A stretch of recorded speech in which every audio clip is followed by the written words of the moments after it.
사도행전 24장 1절부터 27절까지의 말씀 함께 읽도록 하겠습니다. 닷새 후에 대제사장 아나니아가 어떤 장로들과 한 변호사 도들로와 함께 내려와서 총독 앞에서 바울을 고발하니라. 바울을 부르되 도들로가 고발하여 이르되 벨릭스 각하여 우리가 당신을 힘입어 태평을 누리고 또 이 민족이 당신의 성균으로 말미암아 여러 가지로 계승된 것을 우리가 어느 모양으로나 어느 곳에서나 크게 감사하나이다. 당신이 아무데도 우리가 대강 인정하니 강요하여 들으시기를 원하나이다. 우리가 보니 이 사람은 전염병 같은 자라 천하에 흩어진 유대인을 다 수요하게 하는 자여 나사렛 이단의 우두머리라. 그가 또 성전을 더럽게 하고 고생하여 살았사오니 당신이 친히 그를 신문하시면 우리가 고발하는 이 모든 일을 아실 수 있나이다.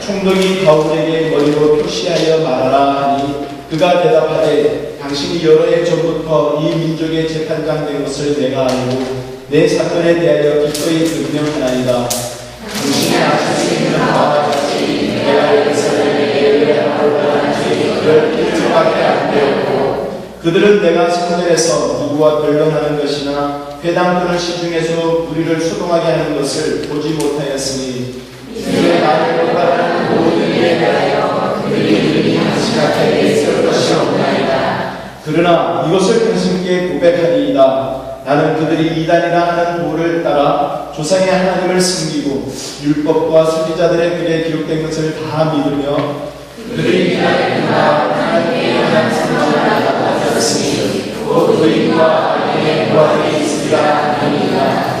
이것으로 말미암아 나도 하나님과 사람에 대하여 항상 양심에 끓이김이 없기를 힘쓰나이다. 그러니 만에 내가 내 민족을 구제할 것과 생존을 세워서 드리는 중에 내가 결례를 행하였고 노임도 없고 소동도 없이 성전에 있는 것을 그들이 보았나이다. 그러나 아시아로부터 온 어떤 유대인들이 있었으니 그들이 만에 내가 사람이 있으면 나타나니 당신 앞에 와서 올라갔을 것이고 그렇지 않으면 이 사람들이 내가 공회 앞에 섰을 때에 무슨 옳지 않은 것을 보았는가 말하라 하소서. 우리가 그들과 함께 서서 그러시기를 내가 죽은 자의 부활에 대하여 그들과 생존을 한다고 하는 이 한줄만 있을 따름입니다. 벨릭스가 이 도에 관한 것을 더 자세히 아는 고로 연기하여 이르되 천부장 루시아가 내려오거든 너희 일을 처결하리라 하고 바울을 죽이되 자유를 주고 그의 친구들이 그를 돌아주는 것을 금하지 말라 하니라. 수일 후에 벨릭스가 그 안에 유대 여자 두루실라와 함께 와서 바울을 불러 그리스도 예수 믿는 도를 듣거늘 바울은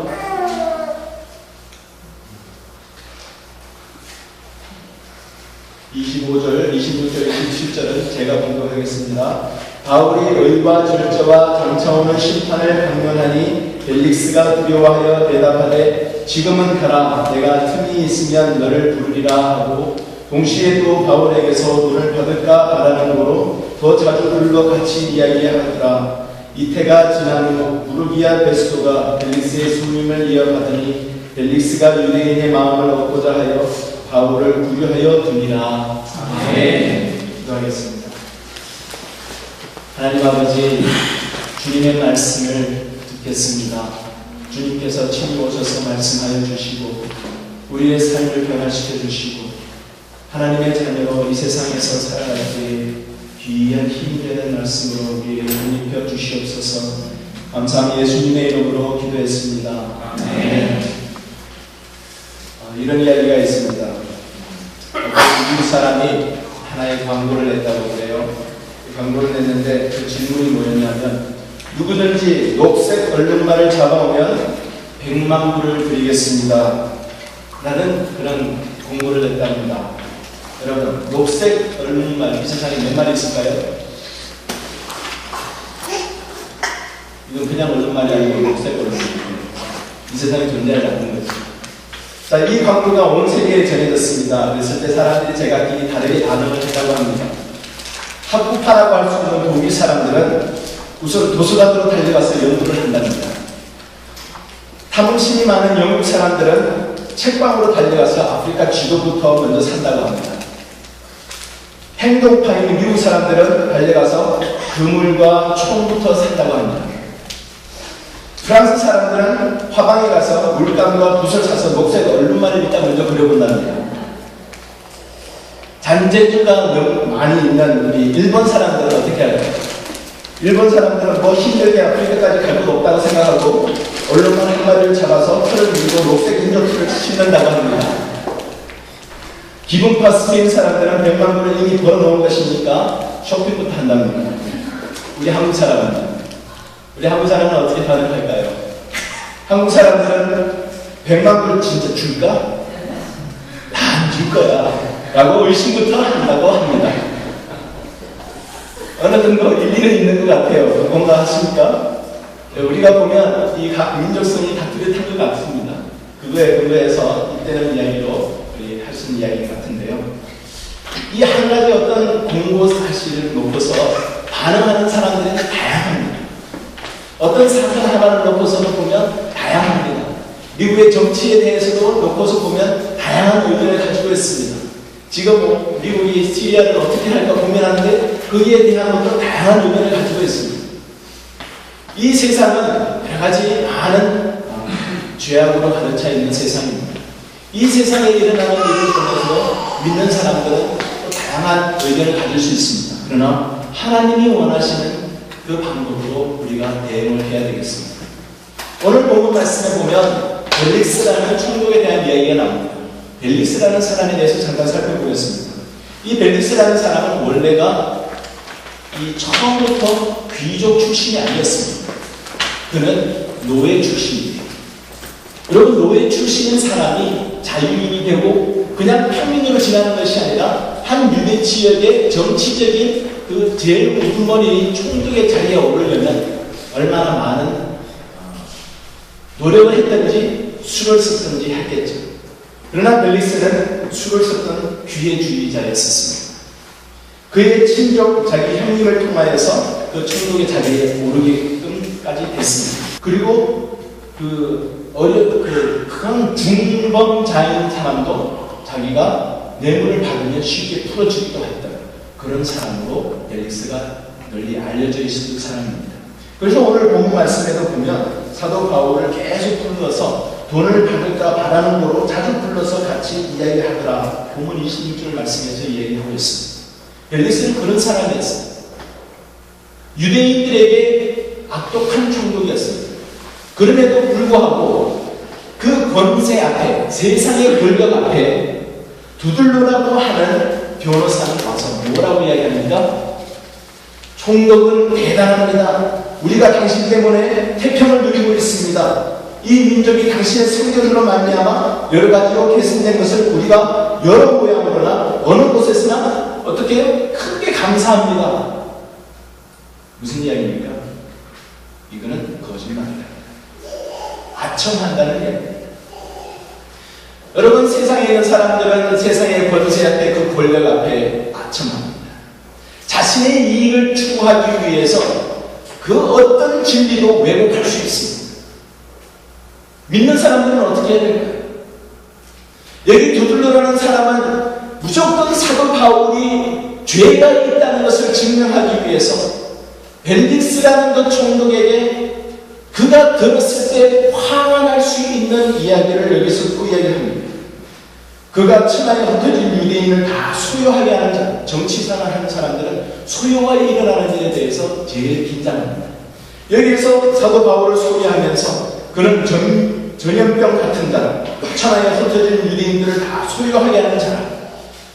나사렛 이단의 우두머리다.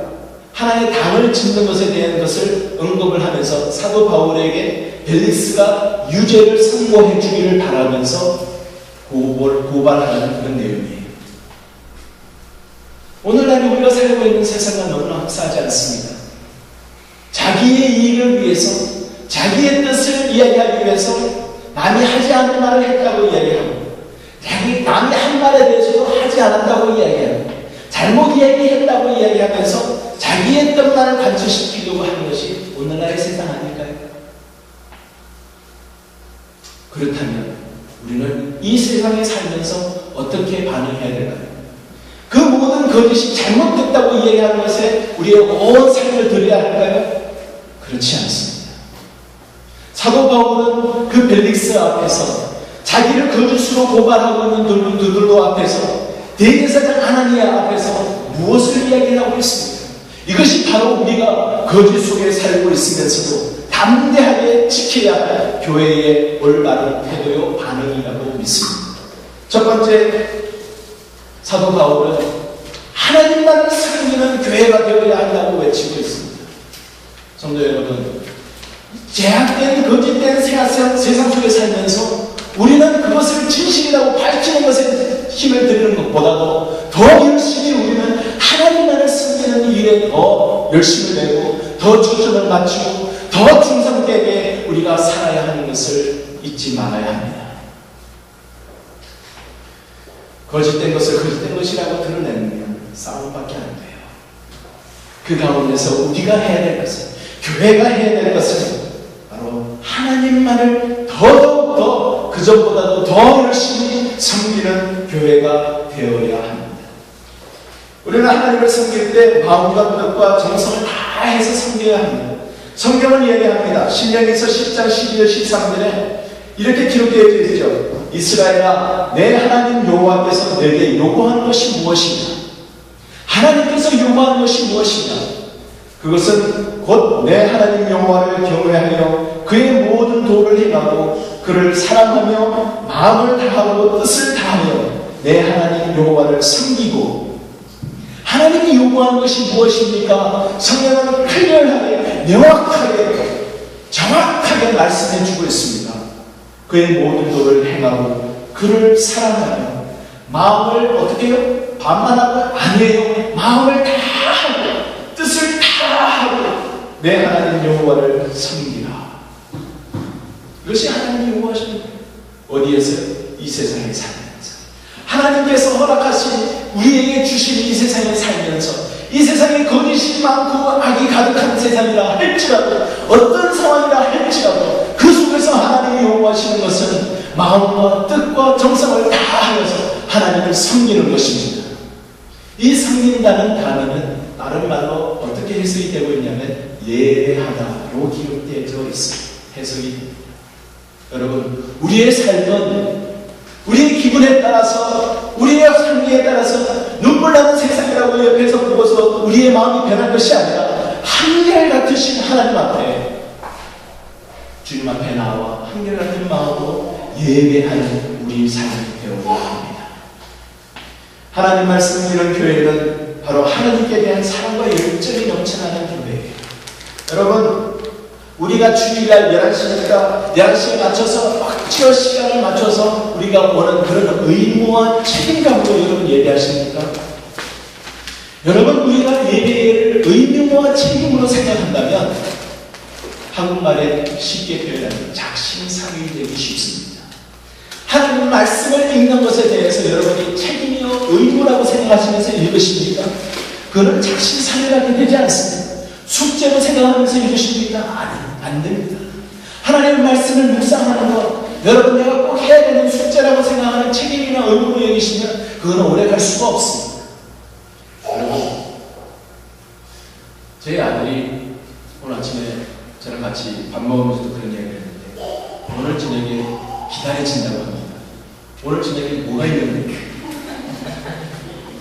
다라스 카우보이의 NFL 첫 번째 시즌 오프닝 게임이 오늘 저녁에 있거든요. 얘는 의무감 가지고 책임을 가지고 오늘 기다릴 거야. 그렇게 되게 생각하면 안 돼요. 그만큼 좋아하니까, 사랑하니까, 그게 대한 열정이 있습니다.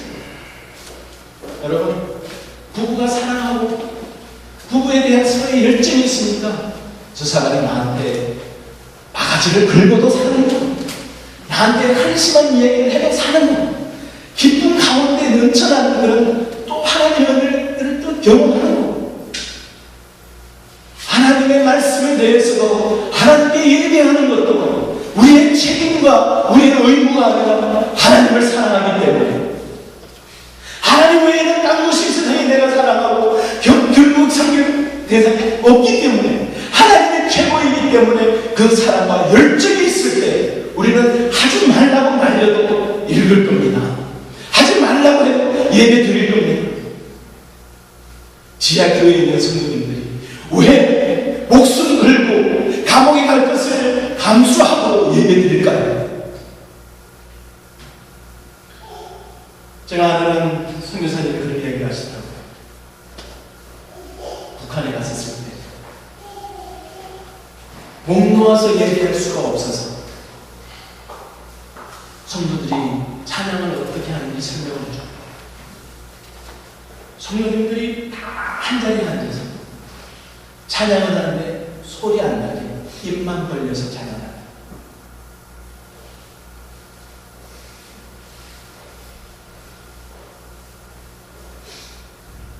그런데 그들의 눈물이 흘러요. 그런 악조건 속에서 하지 말라고 하는데도 열심히 하나님을 섬기고 예배하는 이유는 다 하나님을 사랑하는, 하나님을 사랑하고 하나님에 대한 열정이 있고 하나님 외에는 더 귀한 것이 없기 때문 아니겠습니까? 여러분, 하나님 사랑하십니까?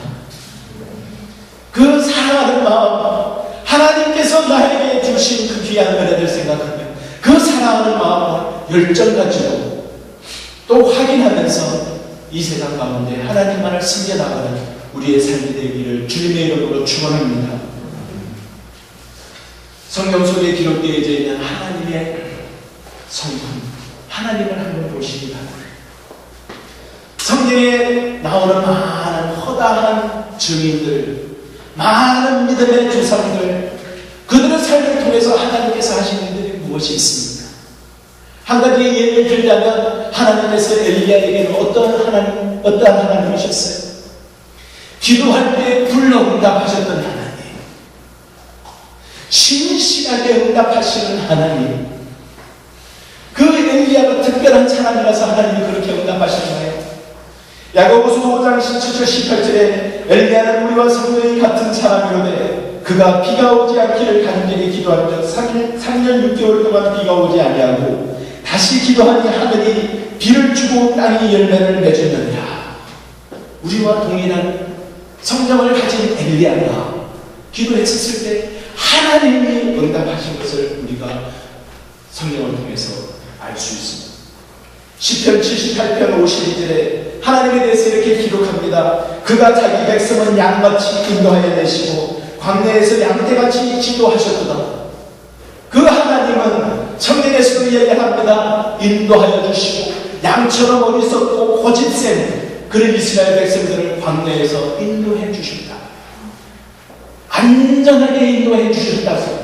하나님께서 주시마 하신 가나안 땅에 들어가기까지 그 중간 과정에서 아무리 또 하나님을 원망하고 불편했었다 할지라도 결국 하나님의 약속은 이루어졌어요.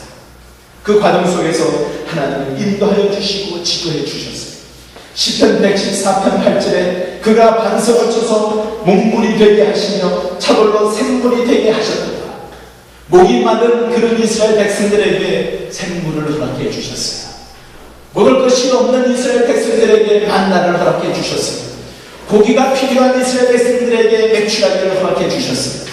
하나님께서 필요한 모든 것들을 공급하여 주신 하나님, 그 신실하신 하나님, 이스라엘 백성들을 통해서, 선조들을 통해서, 이스라엘의 조상들을 통해서 성경에 그대로 기록하고 있습니다. 그 하나님이 바로 오늘날 우리의 하나님입니다. 동일하신 하나님이 우리를 지켜주시고 그 능력의 하나님께서 우리의 필요를 채워주시고 우리 앞에 있는 모든 장애들을 해결하여 주시고 우리가 넘어야 될 산을 하나님께서 우리를 지치지 않도록 인도하여 주시고 우리의 신발이 닳지 않도록 안아주시고 평안하게 지치지 않도록 보호하여 주시고 인도하여 주시는 하나님이십니다. 미국 CCM 노래 중에 이런 찬양이 있습니다. He is able. He is able, more than able, to accomplish what concerns me today. 하나님은 능히 감당하고도 또 감당하고도 남으실 분이십니다. 오늘 나로 하여금 염려하게 하는 모든 일들을 이루어 내실 분입니다. He is able, more than able to handle anything that comes my way. 인생 삶에서 닥치는 모든 일들 어느 하나도 빠짐없이 다 감당하고도 남으실 분입니다. He is able, more than able to do much more than I could ever dream. 우리가 생각하는 그 이상으로 하나님께서 핸들해 주실 분이십니다. He is able, more than able to make me what He wants me to be. 그렇기에 그분은 나 같은 자라도 연약하고 악한 자라 할지라도 하나님이 쓰시고자 하시면 하나님의 방법으로 변화시켜 주실 줄 믿습니다. He is able, more than able. 그 하나님이 바로 우리의 하나님이심을 믿으시기 바랍니다. 그 하나님만 섬기는 일에 더욱더 열심을 내시는 저와 여러분이 되시길 주님의 이름으로 축원합니다. 두 번째는 하나님의 예언의 말씀을 다 믿는 일에 하나가 된 교회가 되어야 해요. 세상이 어떠하든 상관없이 세상의 거짓 앞에서 우리가 담대해지려면 하나님의 말씀만을 더욱 열심히 믿고 의지하는 교회가 되고 그 일에 초점을 맞추어야 합니다. 우리는 하나님은 신실하신 하나님이세요. 말씀을 통해서 우리에게 신실하신 하나님을 그대로 배워주고 계십니다. 이사야서 55장 11절에 내 입에서 나가는 말도 이와 같이 헛되이 내게로 되돌아오지 아니하고 나의 기뻐하는 뜻을 이루며 내가 보낸 일에 형통하느니라. 하나님께서 하신 말씀에 대해서는 절대로 그저 헛되이 돌아온 일이 없다고, 이루어지지 않는 일이 없다고 명확하게 이사야 선지자를 통해서 말씀해 주셨습니다. 그래서 고린도전서 1장 9절에도 너희를 불러 그의 아들 예수 그리스도 우리 주와 더불어 교제하게 하시는 하나님은 믿부시도다. 영어로 faith, 믿부시도다. 하나님의 신실하신 분이시기 때문에 그는 반드시 우리를 통하여서 우리를 불러 그의 아들 예수 그리스도 우리 주와 더불어 교제하게 하시는 줄 우리가 확신하는 것입니다. 세상에 있는 모든 사람들, 우리가 믿지 않는 친척, 가족들 있으십니까? 신실하신 하나님을 믿고 붙잡으시기 바랍니다. 어저께 어느 오랫동안 알고 있는 집사님에게서 텍스트가 왔어요. 목사님, 기도 제목이 있어요. 저희 아버님 한국에 계신데 원래 79세입니다. 하나님을 믿으셔야 되는데 전화할 건데 목사님 기도해 주세요. 아버님을 위해서 사랑하는 아들이 그동안 계속해서 전도해 왔는데 시간이 얼마 남지 않았다는 것이 다시 한번 문득 생각이 나서 조급한 마음과 긴박한 마음에 기도를 요청하고 싶은 텍스트가 어저께 왔어요. 하나님은 신실하신 하나님이십니다. 신실하신 하나님, 가장 적합한 때에 하나님께서 기도에 응답하실 줄 믿습니다. 하나님의 예언의 말씀의 내용을 보면 거의 대부분이 율법과 선지자를 통해서 하신 예언의 말씀은 예수님에 대한 내용이었어요. 예수님이 이 세상에 오실 것이다 라는 그 말씀 속에 구약성경에 예수님이 이 세상에 오실 것을 예언하신 대목이 456회나 나온다고 합니다. 하나님의 예언은 반드시 이루어집니다. 하나님이 그 예수님이 초림하신 것을 예언하신 그것을 그대로 이루신 것을 우리가 믿는다면 우리는 예수님이 다시 오실 것을 또한 믿어야 합니다. 예수님이 이 세상에 다시 오실 것을 여러분 믿으십니까? 예수님이 이 세상에 다시 오셔서 우리를 데려가시고 또 이 세상을 하나님께서 심판하시기 위해서 예수님이 다시 오마 요한계시록 마지막 부분에도 마라나타 어서 오시옵소서 주 예수여 라고 결론을 짓고 있습니다. 그 말은 예수님이 언제 오실지 몰라. 재림하시는 예수님을 우리가 믿는다면 언제 오실지 모르는 그 예수님이 오실 그날이 당장 오늘이라 할지라도 준비된 마음으로 우리의 준비된 삶을 살아야 하는 것을 의미합니다. 주님의 신앙, 여러분, 우리가 더 열심히 믿고 의지하며 살아야 합니다. 마태복음 24장 37절에 노아 때의 사람들의 반응에 대해서 얘기를 하고 있습니다. 노아의 때와 같이 인자의 임함도 그가 아니라 홍수전에 노아가 방주에 들어가는 날까지 사람들이 먹고 마시고 장가들고 시집가고 있었으며 홍수가 나서 그들을 다 멸하기까지 깨닫지 못하였으니 인자의 임함도 이와 같으리라. 예수님께서 다시 재림하시는 것을 우리가 믿는다면 노아가 100년 동안 그 노아의 방주를 지으면서 멸시와 천대를 받으며 세상 사람들은 다 조롱하며 자기의 갈 바대로 가고 느끼지 못하고 깨닫지 못하고 살았던 그런 시대, 그 속에서 여러분들은 어떻게 사시겠습니까? 오늘도 동일한 그런 삶을 세상인데 그런 세상 속에서 우리가 살면서 여러분은 어떻게 반응하시겠습니까?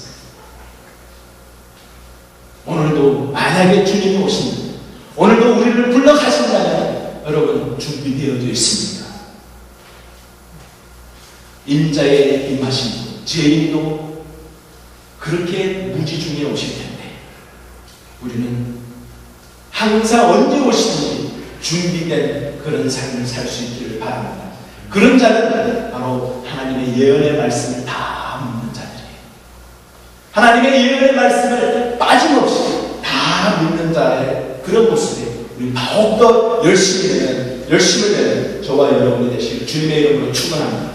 그런 상황이라면 우리는 현재 당하는 어떤 어려움과 어떤 환난도 다 이겨낼 수 있습니다.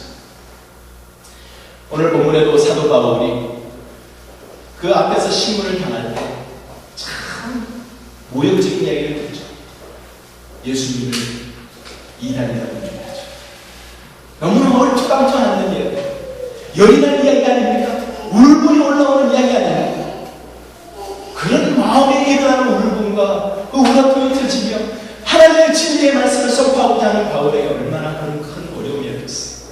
세상 속에 살면서 우리는 답답한 일도 많이 당하고 억울한 일들도 많이 당하고 그런 어려움과 역경 속에서 우리는 하나님의 예언의 말씀을 믿기에 다 이겨낼 수가 있습니다. 요한복음 16장 33절에 주님은 이렇게 얘기하십니다. 이것을 너희에게 이르는 것은 너희로 내 안에서 평안을 누리게 하려 합니다. 세상에서는 너희가 환난을 당하나 담대하라, 내가 세상을 이기었노라. 이 말씀을 붙잡으시고 어떤 환난 가운데서도 담대하며 거짓된 세상 속에서도 담대할 수 있는 저와 여러분이 될 수 있기를 바랍니다. 우리 세 번째로 우리가 힘써야 될 것은 바로 부활의 소망을 가진 거예요. 부활의 소망. 기독교의 핵심 아닙니까? 부활을 믿지 않는 사람들로 가득 찬 거짓된 세상 속에서 우리는 부활에 대한 핵심을 잊지 말아야 됩니다. 성경은 그대로 이야기를 하고 있습니다. 우리가 이 세상에 사는 것, 이것은 내 힘으로 사는 것이 아니라 나를 사랑하사 나를 위하여 자기 몸을 버리신 하나님 안에서, 그리스도 안에서 사는 것이다. 그리스도의 힘인 것은 그 그리스도가 어떤 분인데요? 부활하신 주님. 부활하신 주님의 힘입어서 이 세상에서 우리가 생명을 보고 일어날 수 있고 또 승리할 수가 있는 것입니다. 그 주님은 지금도 살아계십니다. 고린도전서 15장에 그 부활에 대한 이야기를 주로 해주시는 내용 가운데 예수님이 부활하신 것에 대한 명확한 것을 이야기합니다.